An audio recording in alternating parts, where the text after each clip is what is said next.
आप देख रहे हैं प्राइम टीवी, सच साहस सरोकार। नमस्कार, आप देख रहे हैं प्राइम टीवी और मैं हूं आपके साथ मुस्कान अजमानी। और आज की चर्चा पर बड़ा सवाल जिस पर हम लगातार बात करेंगे वो ये है कि आखिर मुख्तार की मौत पर सियासत कब तक होगी और क्या वाकई इस सियासत की जरूरत है। दरअसल गैंगस्टर और राजनेता मुख्तार अंसारी की मौत के बाद उनकी प्रशंसा करने पर यूपी में 2 पुलिस कांस्टेबल को सस्पेंड कर दिया गया। पिछले हफ्ते मुख्तार अंसारी की मौत के बाद उन्हें दफनाने के दौरान 30,000 से ज्यादा लोग जुटे थे। इन शोक मनाने वालों ने माफिया नहीं मसीहा है का नारा भी लगा दिया था। हालांकि मुख्तार की मौत पर चुपचाप जश्न मनाने वालों की भी संख्या कई ज्यादा गुना ही होगी। बहरहाल अब सवाल यह है कि आखिर मुख्तार की मौत पर तो कई सियासत दल लगातार सियासत कर रहे हैं, लेकिन इसका फायदा आखिर किस पार्टी को सबसे ज्यादा मिलने वाला है। आज इस सवाल के खड़े होने के पीछे भी कई वजह है। देखिए हमारी खास रिपोर्ट। लोकसभा चुनाव की सरगर्मी के बीच माफिया मुख्तार अंसारी की मौत के बाद जहां विपक्षी दलों ने सियासी पैतरे दिखाते हुए सत्ताधारी दल पर हमले शुरू कर दिए हैं, तो भाजपा भी कानून व्यवस्था के मुद्दे पर आक्रामक तरीके से मुखर होकर पलटवार विपक्षी दल इस मुद्दे पर सिंपैथी वोट हासिल करने की कोशिश कर रहे हैं, जिसके लिए वो मुख्तार के घर पहुंचकर उसके परिवार वालों से मुलाकात कर रहे हैं। एआईएमआईएम चीफ असदुद्दीन ओवैसी, स्वामी प्रसाद मौर्य के बाद अब सपा सुप्रीमो अखिलेश यादव भी मुख्तार के परिवार वालों से मिलने कल गाजीपुर जा रहे हैं। और अटकलें ये भी है कि वो मुख्तार की कब्र पर फूल भी चढ़ा सकते हैं।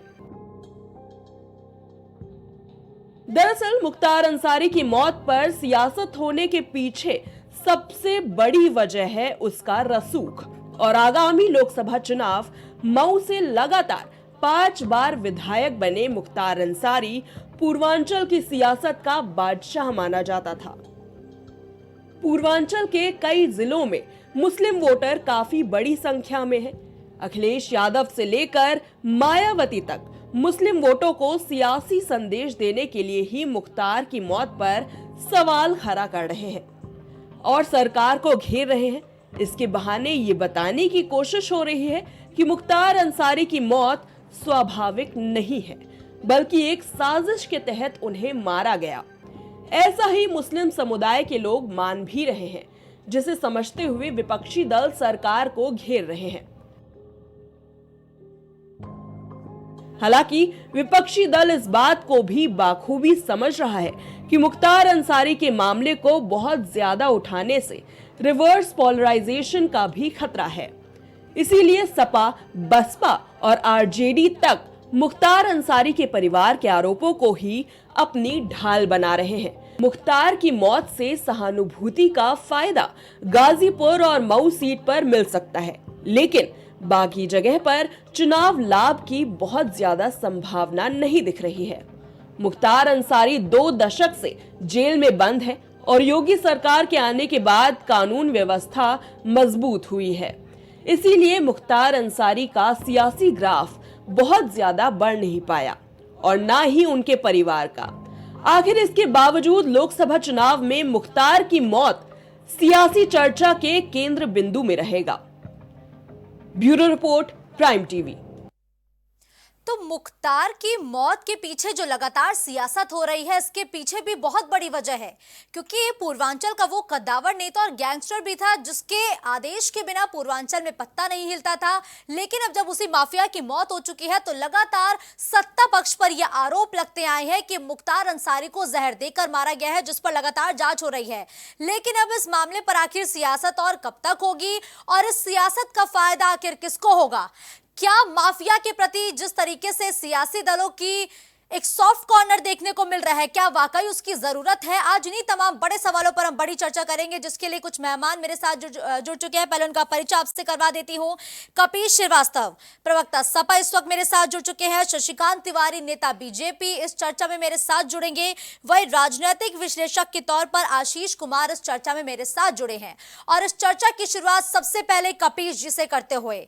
कपीश जी, लगातार गैंगस्टर माफिया मुख्तार अंसारी की मौत पर सियासत हो रही है, आखिर क्या इस सियासत की वाकई जरूरत है? क्या वजह है कि अखिलेश यादव को मुख्तार अंसारी के घर जाना पड़ रहा है? कपीश जी, ठीक है, कपिल जी से संपर्क दोबारा स्थापित करने की कोशिश करेंगे। लेकिन देखिए शशिकांत तिवारी जी, जिस तरीके से सीएम योगी आदित्यनाथ लगातार मंचों से ये कहते हुए नजर आते हैं कि कानून व्यवस्था वो दुरुस्त करेंगे और अगर उसके साथ किसी ने छेड़छाड़ की तो कार्रवाई की जाएगी, वहीं आप ही के सहयोगी सुभाषपा के राष्ट्रीय अध्यक्ष ओम प्रकाश राजभर उनको मसीहा कहते हैं। देखिए, ऐसा है कि योगी मोदी सरकार में कोई भी इस तरह का अपराधी जो ये तो सजा याफ्ता थे, मुख्तार अंसारी तो सजा याफ्ता थे, जिनको जो सजा याफ्ता नहीं है वो भी कान खोल के सुन लें कि उनको अपने किए का कर्मों का फल भोगना पड़ेगा। हाँ, जो आज की तारीख में जो मुख्तार अंसारी का जेल में मौत हुई है तो उस पर जांच बिठा दी है वर्तमान सरकार ने। जो दूध का दूध पानी का पानी होगा और रिपोर्ट में आ जाएगा। लेकिन उसका पॉलिटिकल माइलेज लेने की जो कोशिश जो लोग कर रहे हैं, ये पॉलिटिकल माइलेज ले नहीं पाएंगे, क्योंकि उत्तर प्रदेश की जनता, जहां वो मुख्तार अंसारी की रसूख जिन जिलों में चलती थी, वहां की जनता पूरी तरीके से समझ गई है कि ये समाजवादी पार्टी से जुड़ा हुआ मुख्तार अंसारी का परिवार है। वो आपने सुना ही होगा कि मुख्तार अंसारी के बेटे ने जब विधानसभा का चुनाव चल रहा था और जब रिजल्ट आया तो उसने आने वाला था तो कहा कि परिणाम आते ही अखिलेश भैया से बात हो गई है, उन अधिकारियों को हम लोग ठीक करेंगे। तो ये वही लोग हैं, उसी टीम के लोग हैं जिन लोगों ने नारा लगाया। अरे शशिकांत जी, आप उन पर तो आरोप लगा रहे हैं ना, लेकिन आपके ही एक सहयोगी हैं ओम प्रकाश राजभर, वो उनको गरीबों का मसीहा कह रहे, तो फिर ये कहना आखिर कहां से गलत हो गया कि कहीं ना कहीं आपके सहयोगी भी तो वोट बैंक बढ़ाने की कोशिश कर रहे हैं? नहीं, देखिए, उसका जवाब तो स्वयं वो देंगे। सुभाषपा पार्टी भारतीय जनता पार्टी के अलायंस है, वो स्वतंत्र पार्टी है, भारतीय जनता पार्टी नहीं है। इसलिए सहयोगी तो है ना आपके? हाँ, सहयोगी हैं। उन्होंने जो कुछ कहा है उसका स्पष्टीकरण वो स्वयं देंगे। हाँ, जरूर ये बात है कि उनके पार्टी के विधानसभा चुनाव भी उनके परिवार के लोग लड़ चुके हैं, तो उसका स्पष्टीकरण वो स्वयं देंगे। लेकिन योगी जी ने स्पष्ट बता दिया है कि इस तरह के लोग जो हैं वो कान खोल करके सुन ले, ये योगी सरकार है। तो ये सरकार जो है योगी जी की स्पष्ट संदेश सदैव देती रही है, समय समय देती रही है। अभी चुनाव में भी योगी जी जहां जा रहे हैं वहां स्पष्ट संदेश दे रहे हैं कि कभी इन लोगों की सरकारें हुआ करती थी तो गुंडे बाहर सड़क पे होते थे, माफिया सड़क पे होते थे, मां बहनें घर के अंदर होती थी। आज योगी जी ने कहा है कि ये जेल में हैं और मां बहनें आधी रात तक अपने काम पे आ रही हैं और जा रही हैं। तो ये स्पष्ट संदेश है ना इन लोगों के लिए कि हमारी सरकार का संदेश क्या है, स्पष्ट है, उसमें कहीं लुका छिपी नहीं है। कोई एक नेता क्या कहता है, कोई अलायंस पार्टी के लोग क्या कहते हैं, उनके लिए भी ये स्पष्ट संदेश है। जो हमारे साथ है उनके लिए भी स्पष्ट संदेश है। ठीक है, यानी कि आपने सुभाषपा को एक कड़ा संदेश दिया है। लेकिन देखिए कपिल श्रीवास्तव जी, सबको दिया, अखिलेश यादव जा रहे हैं मुख्तार अंसारी के घर, उनके परिवार वालों से मुलाकात करेंगे। लेकिन 2023 में इलाहाबाद हाईकोर्ट की तरफ से एक सख्त टिप्पणी की गई थी कि देश भर का अगर सबसे खूंखार गैंग कोई है तो वो है मुख्तार अंसारी की गैंग। ऐसे में आखिर क्या घुटने टेकने की जरूरत पड़ गई आप लोगों को?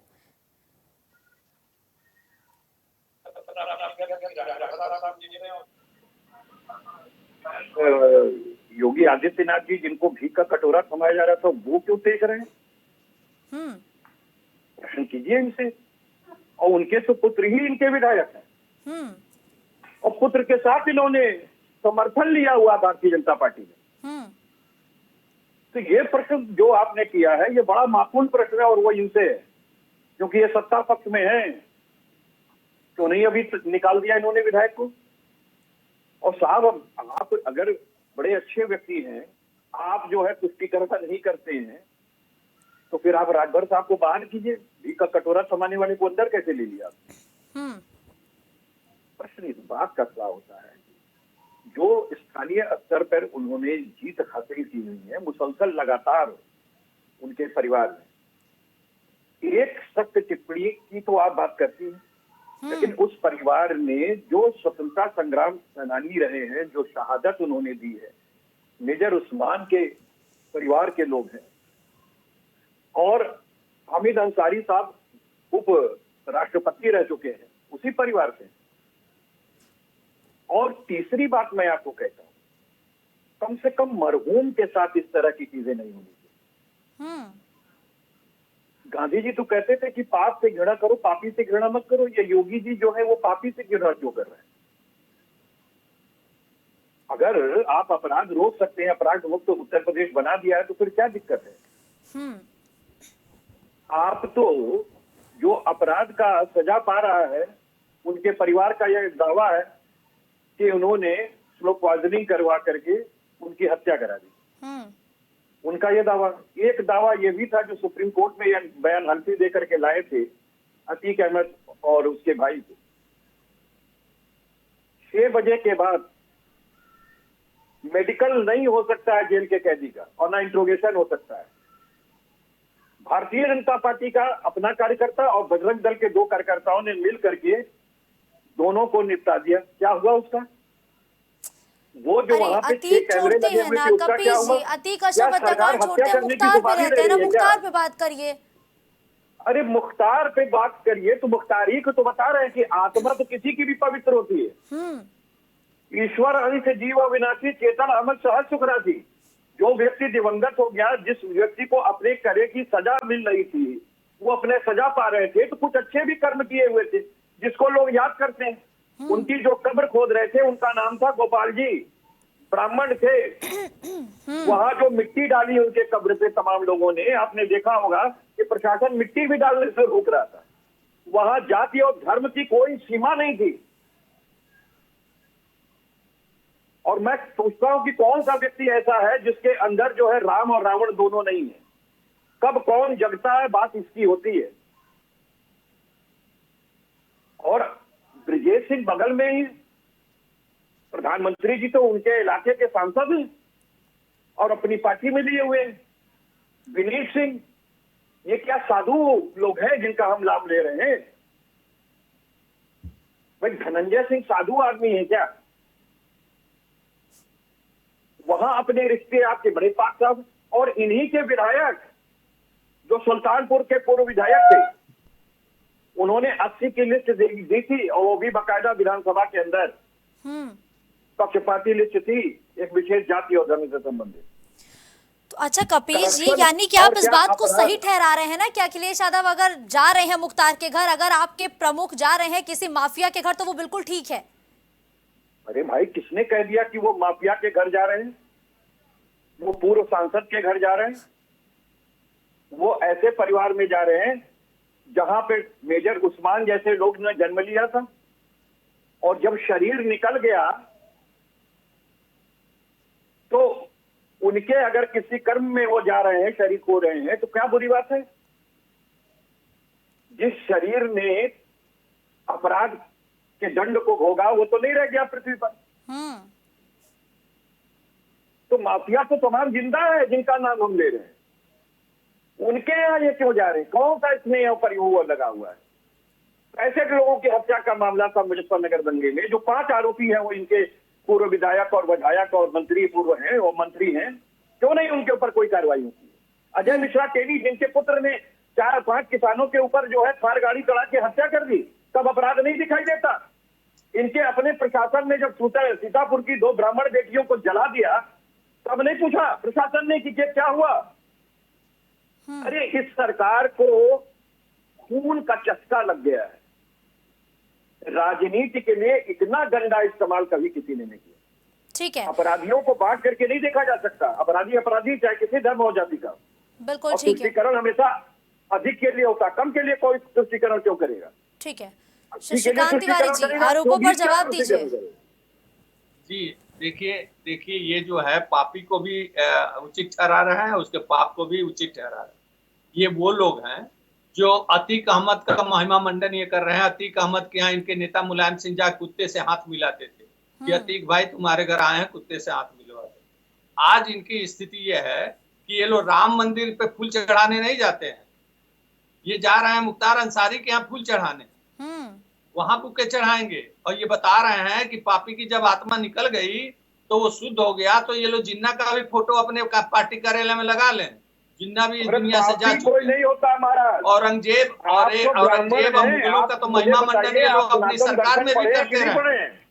अरे रुकिए कपिल सदैव करते रहे। रुकिए एक एक करके कपिल जी एक एक करके जवाब देते हैं। जी आप मैंने बीच में तो मत पापी बोलिए, कहा आप नहीं। बीच में मत बोलिए। मैंने ये बीच कहा में कि क्यों बोल रहे हैं पाप आप? से घृणा करो, पापी से घृणा मत करो। लेकिन ये गांधी की आप विचारधारा के तो आप ये भी दर्शन नहीं है, अपने ये अपने तो अपने पास नाथूराम रखिए। के अरे लोग हैं। रुकिए चुप रुकिए रहिए। कपीश जी, रुकिए ना, एक एक करके चर्चा करते हैं। शशिकांत जी जल्दी से जवाब दीजिए आरोपों का। हाँ, अब ये पाप पापी का दर्शन अपने कार्यालय में रखिए और राम मंदिर से दूरी बनाए रखिए। राम मंदिर से आपको डर लगता है और मुख्तार अंसारी के ये यहाँ जा रहे हैं महाराज, फूल अरे चढ़ाने, तो शशिकांत जी, यहाँ चढ़ाइए। पे का राम दर्शन मंदिर कभी कहाँ से आ गया शुरुआतों भाई? में नहीं यहाँ पे दिया है। राम मंदिर का क्यों जिक्र करना? ये हमने नहीं दिया, इतना बिल्कुल बड़ा आ गया, दर्शन सनातन ने बिल्कुल दिया आ है। गया। इन लोगों और को राम गांधी जी मंदिर ने से डर बताया लगता है, है, तो महात्मा महिमा गांधी से अगर आप मंडन बड़े हो गए करने तो आप फूल अपने चढ़ाने जा रहे हैं कार्यालय बंद अपराधियों के करिए। यहाँ। ये महिमा मंडन तो कर रहे हैं।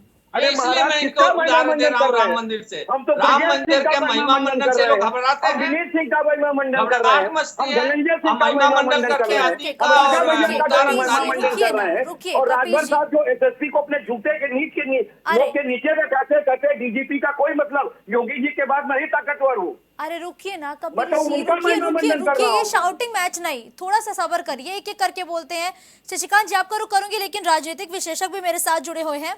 आशीष कुमार जी, मौजूदा स्थिति को देख के आप समझ रहे होंगे कि किस तरीके से पूर्वांचल की सियासत में मुख्तार अंसारी का नाम जोर शोर से सुनने को मिल रहा है। क्या वाकई इस नाम के जरिए मुस्लिम वोटर्स को साधने की कोशिश की जा रही है क्या?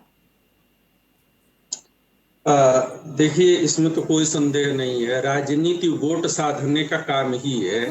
और कहीं न कहीं मुख्तार अंसारी का प्रभाव जो है वो न सिर्फ पूर्वांचल पर रहेगा बल्कि उन तमाम क्षेत्रों पर रहेगा जहां पर कि मुस्लिम मतदाता रहेगा। जी।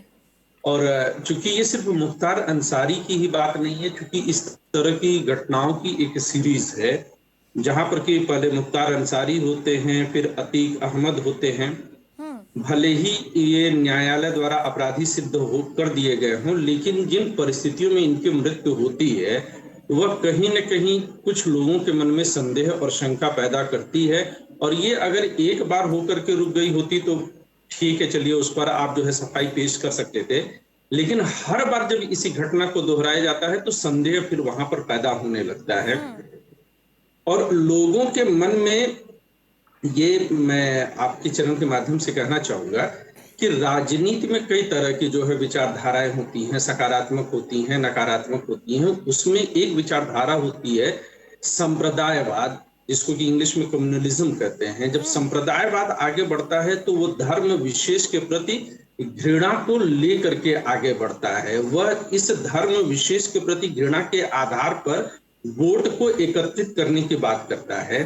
तो कहीं न कहीं जिस तरह से चुनिंदा कार्यवाही अपराधियों के विरुद्ध हुई है, अपराधी के विरुद्ध कार्यवाही स्वागत योग्य है, परंतु चुनिंदा तरीके से जब ये होता है तो वो कहीं ज्यादा खतरनाक होता है भविष्य के लिए, क्योंकि कल को फिर और जो लोग सत्ता में आएंगे वो भी इसी आधार पर आगे बढ़े।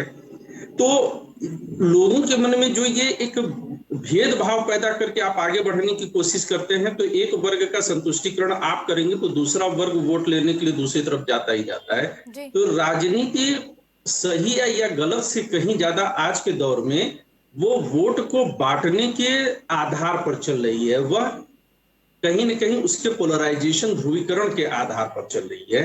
तो एक तरफ से जो है ये बीजेपी भी कर रही है, दूसरी तरफ से जो विपक्षी दल है वो भी उसी काम को कर रहे हैं, और किसी एक के भी काम को इसमें आप जायज नहीं ठहरा सकते हैं। दोनों समान रूप से या तो गलत होंगे या दोनों समान रूप से सही होंगे। बिल्कुल ठीक है कपिल जी, पोलराइजेशन की राजनीति अगर बीजेपी पर आरोप है तो फिर आप भी तो वही कर रहे हैं ना? नहीं, मैं बार बार आपको कह रहा हूँ, हम लोग कभी किसी धर्म जाति को बांट करके देखते ही नहीं। समाजवाद तो सबके अंदर एक साम्यता लाना चाहता है, एक समानता लाना चाहता है, जो हमारा कॉन्स्टिट्यूशन कहता है। और हमको अगर तुष्टीकरण करना होगा तो 20% और 15% और 10% का क्यों करेंगे? हम भी 80% का करेंगे।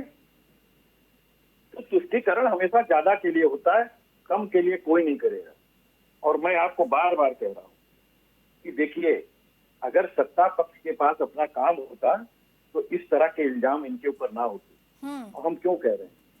आशीष भाई ने बहुत अच्छी बातें कही, मतलब सैल्यूट करने वाली बातें, एकदम निष्पक्ष होकर के इन्होंने अपनी बातें रखी। मैं बिल्कुल इस बात को मानता हूं कि अपराधी अपराधी होना चाहिए, किसी धर्म और जाति का नहीं होना चाहिए, किसी को परिचय और किसी को शहादत ये नहीं होनी चाहिए। शहादत क्या कहिए, हत्या नहीं होनी चाहिए। और ये हो रहा है। यानी ये मुख्तार की मौत को आप शहादत बता रहे हैं, ये माना जाए? हमने जो हत्या मुख्तार कहा। की मौत हुई है उसको आप शहादत हमने- करार दे रहे हैं क्या? हमने हत्या कहा। हो सकता है उनके लोग शहादत ही मानते, हमने तो हत्या कहा। और ये भी आपको कहा कि क्यों कह रहे हैं, क्योंकि मुख्तार अंसारी ने एक याचिका कोर्ट में लगाई थी कि हमें शासन के षड्यंत्र से जो प्रशासन है जेल का वो स्लो पॉइजनिंग दे रहा है और हमें मल्टीपल आर्गन फेल्योर्स हो रहे हैं, जिसकी एक आदेश जांच के लिए भी किया गया था कोर्ट के माध्यम से, लेकिन इन्होंने कोई जांच नहीं करे और उसके बाद रिजल्ट आ गया। कार्डियक अरेस्ट होना जो है वो खुद में कोई बीमारी नहीं है, हार्ट अटैक नहीं है। कार्डियो अरेस्ट तो अलग चीज है, रोमियोटिक हार्ट अलग चीज है, डिजेनरेशन ऑफ हार्ट अलग चीज है। तो ये सारी तो हार्ट की बीमारियां जिनको हमने गिनाया, लेकिन कार्डियक अरेस्ट जो होता है वो बिना हुए किसी की मौत हो ही नहीं सकती। हम आप भी जब जाएंगे तो कार्डियक अरेस्ट होगा, बिना अरेस्ट हुए कैसे जाएगा? ये बहुत सिद्धांतिक बात है, विसरा प्रिजर्व है। और मैं आपको एक बात ये कह रहा हूँ कि जब मल्टीपल आर्गन फेल्योर्स हुए आप उल्टी और दस्त की शिकायत पर लेकर के, और उल्टी और दस्त इतना तो आप भी जानती हैं कि क्यों होता है और कैसे होता है। किसी भी तरह की फूड पॉइजनिंग से भी हो सकता है, फूड पॉइजनिंग जानबूझ के कराई जाए तो भी हो सकता है, और समय से अगर किसी को स्लो पॉइजनिंग दी जा रही हो तो मल्टीपल आर्गन फेल्योर्स होते हैं। ये मैं एक, क्योंकि मैं मेडिकल का कोई छात्र नहीं हूँ, लेकिन चूंकि मैं एक लॉ का प्रैक्टिशनर हूँ तो मेडिकल ज्यूरिस्प्रूडेंस हम लोग भी पढ़ते हैं। और मैंने तार्किक बात रखी है, अगर इनके पास काट हो तो बता दें कि कोर्ट ने जब आदेश कर दिया तो आपने क्यों नहीं कराया। और जो उनके परिवार के ये मुसलसल आरोप लग रहे हैं, और फिर आपने अगर उनकी डिमांड थी कि एम्स के डॉक्टर अगर करा लेते तो आपको क्या चला जाता? अगर एम्स का डॉक्टर कर देता तो क्या कुछ कम हो जाता क्या? ठीक और है, अच्छा मेडिकल हो सकता था, आपने क्यों नहीं कराया? ठीक तो है। ये सारी चीजें हैं। अब आगे देखिएगा जब दूसरा का आएगा रिजल्ट और फॉरेंसिक आएगी तो सब चीजें पता चलेगी। सरकार क्योंकि पारदर्शी नहीं है इसलिए बहुत कुछ प्रभावित कर सकती है। ठीक है, सरकार पारदर्शी नहीं है, बहुत कुछ प्रभावित कर सकती है। शशिकांत तिवारी जी वो साफ तौर पर कह रहे हैं कि सरकार पारदर्शी नहीं है, सरकार पोलराइजेशन कर रही है। देखिए इनका आरोप एकदम एक सिरे से मैं खारिज करता हूं, और इन लोगों का काम है सिर्फ आरोप लगाना। देखिए जिस प्रकार से मुख्तार अंसारी जेल में बंद थे, बादा जेल में बंद थे, बादा जेल में जितने कैदी हैं, उत्तर प्रदेश में जितने कैदी हैं सजा याफ्ता, उसी के तरह से मुख्तार अंसारी भी है। वहां पे जांच डीएम ने जांच बिठा दिया है, एडीएम वहां जांच कर रहे हैं, कमेटी बन गई है, जेलर से अभी 2 दिन पहले पूछताछ हुई है, जांच चल रही है। जो भी जांच में रिपोर्ट आएगा उसको सामने रखा जाएगा। अब ये कह रहे कि एम्स से करा दो, अरे भाई भारत के राष्ट्रपति हैं कि क्या हैं कि उनको एम्स से करा दो? जिस तरीके से कैदी सजा याफ्ता कैदी उत्तर प्रदेश के हैं उस तरीके से उनको किया गया। महिमा मंडन आप करते रहिए। शैलेंद्र सिंह जी जो डिप्टी एसपी थे, जो नौकरी से उनको इस्तीफा मांग लिया मुलायम सिंह यादव ने फोन करके, तो उनका भी आप वीडियो सुन लीजिए। आज भी सोशल मीडिया पे वीडियो है, यूट्यूब पे वीडियो है कि किस प्रकार से जब मुख्तार अंसारी का एलएलबी पकड़ लिया था शैलेंद्र सिंह डीएसपी ने, तो उनके साथ क्या क्या मुलायम सिंह ने किया, रोते हुए उन्होंने बयान दिया है। वो बताया कि किस प्रकार से ये लोग इन मुख्तार अंसारी जैसे अपराधियों को किस तरह से मुलायम सरकार और अखिलेश सरकार आगे बढ़ाती रही है। ये क्या बोलेंगे? इनका गठबंधन आज दार्शनिक बने हुए हैं, पाप और पापी बता रहे हैं, गांधी जी बन गए हैं। और तब पाप पापी कहाँ गए थे जब ये लोग आतंक फैलाए हुए थे, लोगों की उनके आंखों में आंसू आते थे लोगों के, जिनका ये जमीन और पैसा और सब हड़प लेते थे, जिनको मार डालते थे, हत्या कर डालते थे। उनके परिवार से इन्होंने कभी पूछा क्या? उनके घर अखिलेश यादव गए क्या? आज अखिलेश यादव जा रहे हैं, जाएं, फूल चढ़ाएं, कोई दिक्कत नहीं। जनता बिल्कुल ठीक कहा। लेकिन देखिए कपिल श्रीवास्तव जी, आप ये कह रहे हैं ना कि उनके परिवार वालों ने स्वतंत्रता में बहुत बड़ा योगदान दिया, लेकिन मुख्तार अंसारी का क्या योगदान था?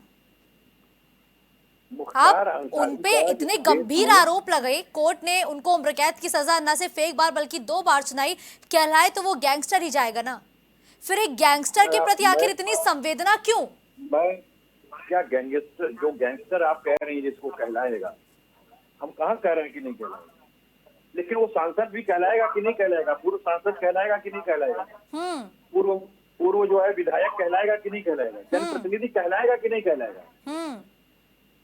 और अगर कहलाएगा तो फिर हम तो एक बात पूछ रहे हैं कि वक्त काल परिस्थितियां होती हैं जो बहुत से लोगों को विवश कर देती हैं। ईश्वर ना करे कभी किसी के घर में वैसी जरूरत पड़े। कपिल जी, किसी की जमीन हड़पना ये कैसी परिस्थिति हुई? किसी को जमीन के लिए मार देना ये कैसी परिस्थितियां हुई? सुन तो लीजिए, वो दाऊद इब्राहिम के टाप शूटर नहीं थे, और जो दाऊद इब्राहिम का टाप शूटर था वो आज इनके यहाँ पार्टी में है। नाम तो ले रहा हूँ, हो सकता है कल हमारी भी हत्या हो जाए। इतना खुल के कौन बोलता? तो शार्प शूटर का नाम भी बता दीजिए ना, ताकि हमारे दर्शकों को भी तो पता चल जाए। ब्रिजेश सिंह, अब अरे क्या बार ले भाई, मरवाइए आप लोग, मैं तो नाम ले लूंगा। और दाऊद इब्राहिम के साथ शूटर थे, कहते कि नहीं थे? पूरी हिस्ट्री 90 उसकी खोल के बैठा हूँ, भेज दूंगा, मैं किसी से डरता नहीं। जितनी ईश्वर ने सांस दी है उतनी ही जीऊंगा। बाकी भारतीय जनता पार्टी हमारी सांस अपने खुद लगा ली, लेकिन मैं विभेद नहीं कर सकता किसी धर्म और जाति के आधार पर, और इनको बोलने का कोई राइट नहीं है। इनके यहाँ 155 विधायकों पर हीनियस क्राइम है, और इनके जो डिप्टी मुख्यमंत्री बने बैठे हैं उन पर भी हीनियस क्राइम्स हैं, और मोहम्मद गौस के हत्या का आरोप भी रहा है। साक्ष्य के अभाव में कुचल हुए, पशु तस्करी से लेकर के और चेक बाउंसिंग से लेकर के हर तरह का 419 67 का मुकदमा है। और योगी आदित्यनाथ जी के खुद ही 302 307 के मुकदमे उन्होंने अपने उठा लिए, तो क्या हो गए? आपको कोर्ट पर विश्वास नहीं था क्या? गोरखपुर के अंदर 2 307 के केस सीसीसीएम न्यायालय में चल रहे थे, और महाराजगंज में जो है एक हत्या का मामला था।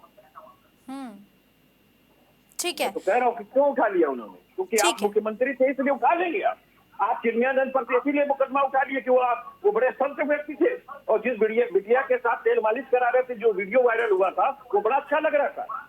कैसे छूट गए वो?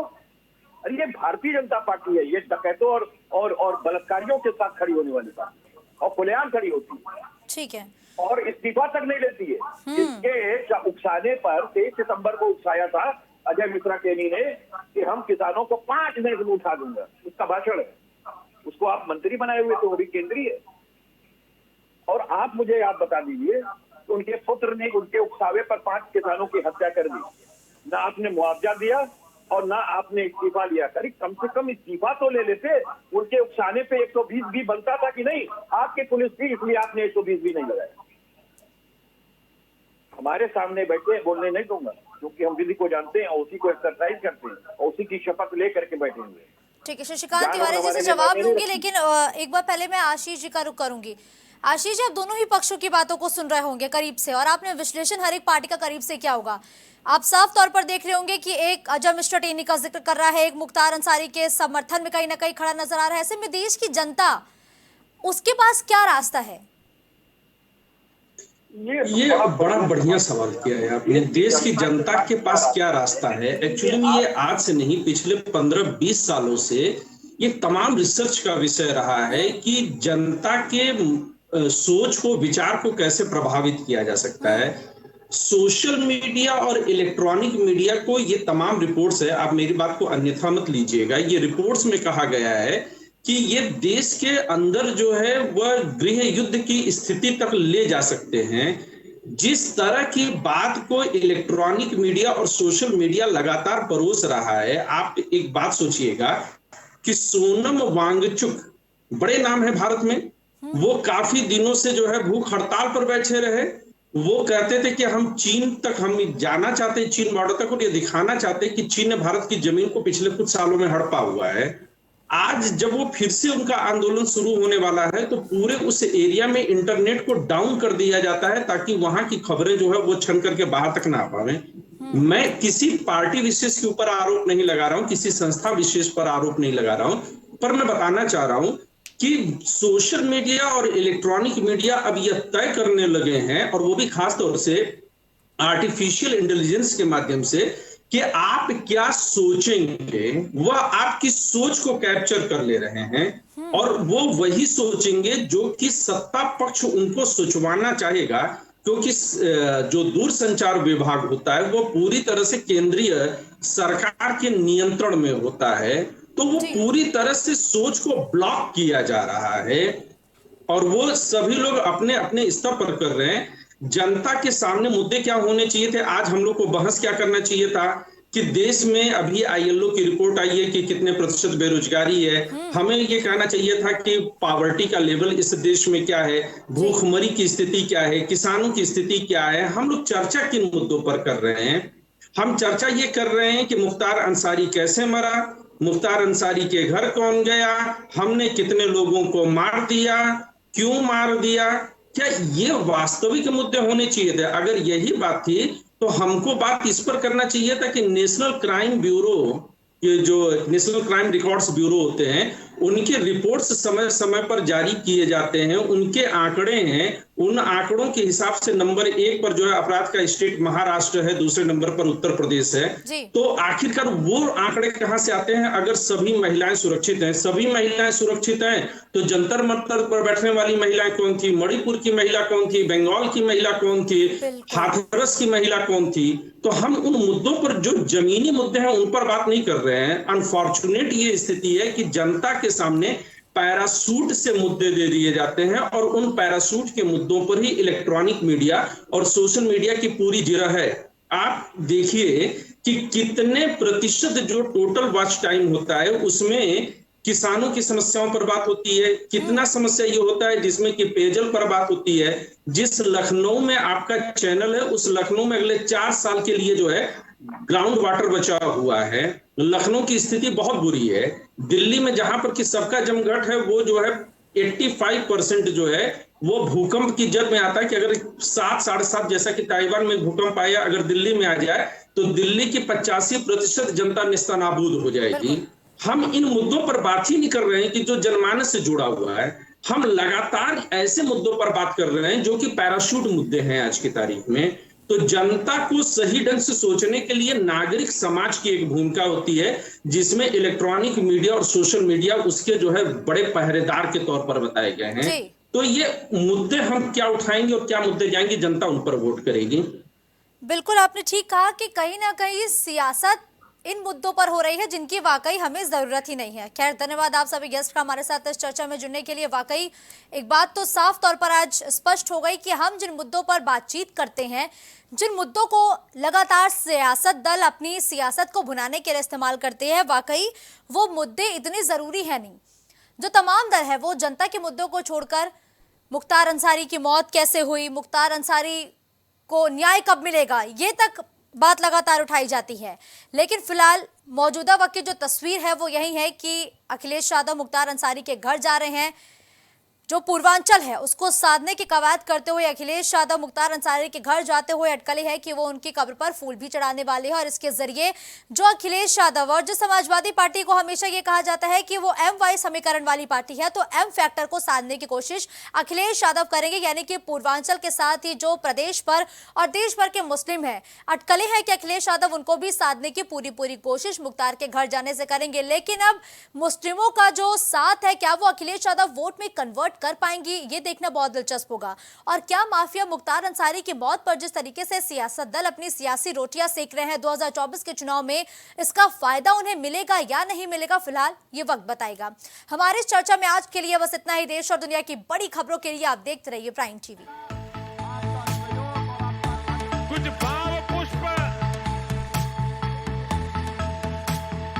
आप देख रहे हैं प्राइम टीवी, सच साहस सरोकार।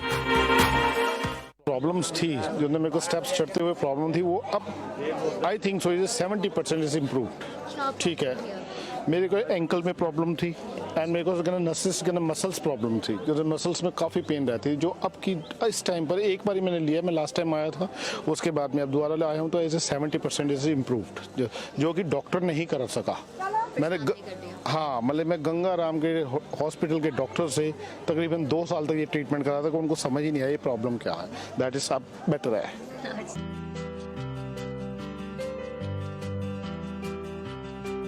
छूट नहीं पाएगी अब यूपी की